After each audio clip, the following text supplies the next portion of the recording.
Ladies and gentlemen, the solar wind is here. Earth is inside a stream of solar wind flowing almost 600 kilometers per second. The first contact, January 25th, produced an unexpected G1 class geomagnetic storm. And Aurora surprise for you. A stream of solar wind hit Earth on January 25th. The impact sparked an unexpected G1 class geomagnetic storm.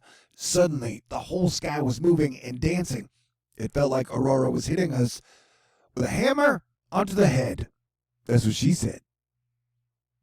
Plus, we have 2 sunspots to make everything energetically spicy. I think I just busted out of my midwinter depression. And so, A, I may be a little bit more whimsical than you want. B, this is a beautiful aurora. And C, I have a vocal effect on. I hope you can live with it. But the storm that is now hitting the West Coast is very dangerous and could be deadly if you're not watching it. Evan Fisher is letting us know the official NWS 3-day snowfall forecast now calls for up to 13 feet of snow in portions of the Sierra Madres. We don't need no stinking badges. Sierra Nevada is the mountain range that connects California and Nevada. You've updated this map with 2 new colors, ranges to accommodate for this historic forecast. And it can even overperform from there. For the first time in my life, I've started watching The Big Bang Theory, which could have also been called Conversations About Coitus. All right. But you better get your shit together because the wildfires could bring, with flooding, major mudslides, which could bring death. This storm will pack a potent punch for much of the entire West Coast, specifically northern and central California up into the mountains, but along the coast as well, and even into Oregon. So please take it seriously, play defense, be smart, and if you're called upon to evacuate, that would be for your own safety. I'd like to take a minute to thank everybody in Asteroid Fight Club for putting up with my shenanigans for 8 years. Y'all are awesome and incredible. Look at this. It's like a reverse question mark? Or is that how question marks usually are? And so, yeah, you'll have another wave of storms after this, and then this storm will push out over the rest of the United States. But this will create a moisture flow that'll go straight up into California for about 72 hours. Would I pull your chain without your permission? I hope not. Anyway, so yeah, the adjustment of me going from very depressed, which I think I mask well, by the way, to feeling better sometimes can be jarring.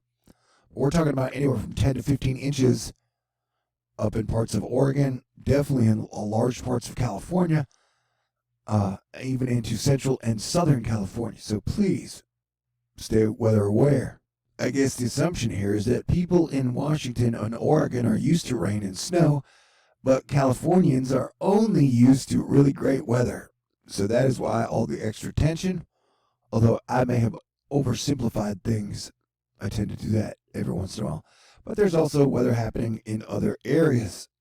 I think it's going to be a pretty wild week of mixed precipitation. You'll get some snow in the Midwest, and then, which is mid-central, the Great Lakes areas, shall we say. And then you're going to get a lot of moisture down in the south after we had a tornado rip through Alabama yesterday. And that will continue to move to the east. But notice how this precipitation chunk just kind of hangs there for a while. 48 hours being a while. It was like 80 degrees in Houston, Texas today. So technically, we didn't really have a winter. We just had a cool spring.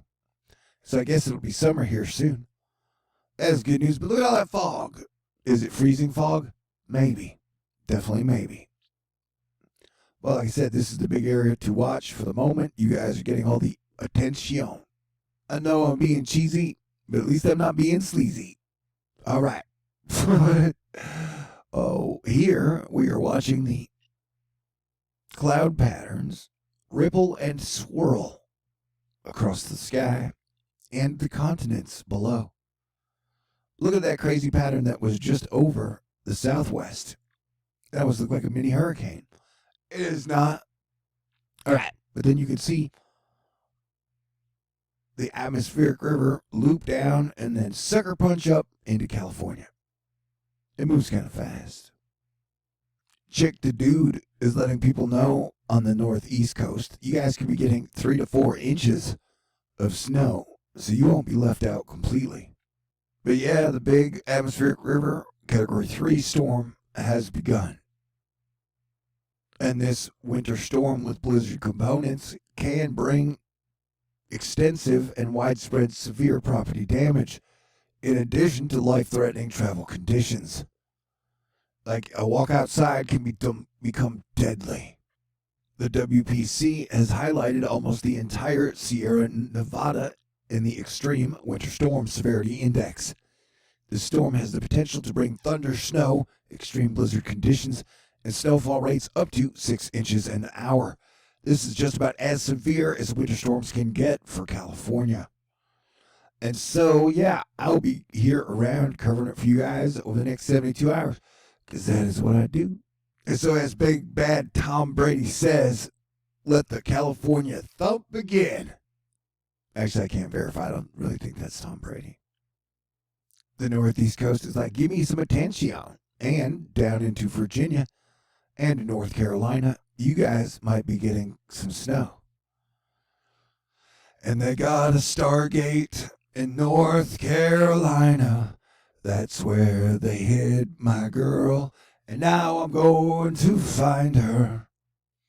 I made that up as a song.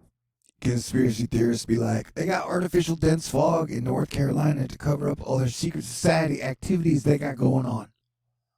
I don't know, I've never been there. Do they have chocolate in North Carolina? They've got some extremely intense conditions in Weed, California. Go ahead and make your own jokes, but based upon the elevation and the blizzard conditions we're seeing, I would guess it's pretty high. It's definitely pretty high, but don't judge, it's legal there. Meredith Garofalo is letting us know they upgraded the tornado in Alabama yesterday to an EF3.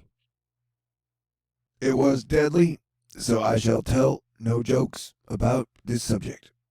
Now, me, you, and Rob Maeda will look at the short-range HRR-WRF models, both showing some intense rains at times, narrow cold frontal rain band potential, with briefly decreasing by the morning, followed up by another surge, especially Santa Cruz Mountain south later in the day.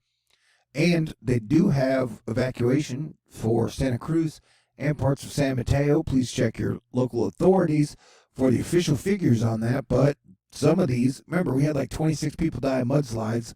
Was it 2017, 2019? And so stay on top of the mudslide conditions, especially with rainfall. Some of these areas could see over 8 inches of rain. So not only are you going to get like snow taller than you may get rain longer than your feet. All right, that was a bad analogy. But I guess, hey, congratulations to the tourists who got trapped in a giant snowstorm. Anyway, I will be giving you guys updates probably through the night and through tomorrow.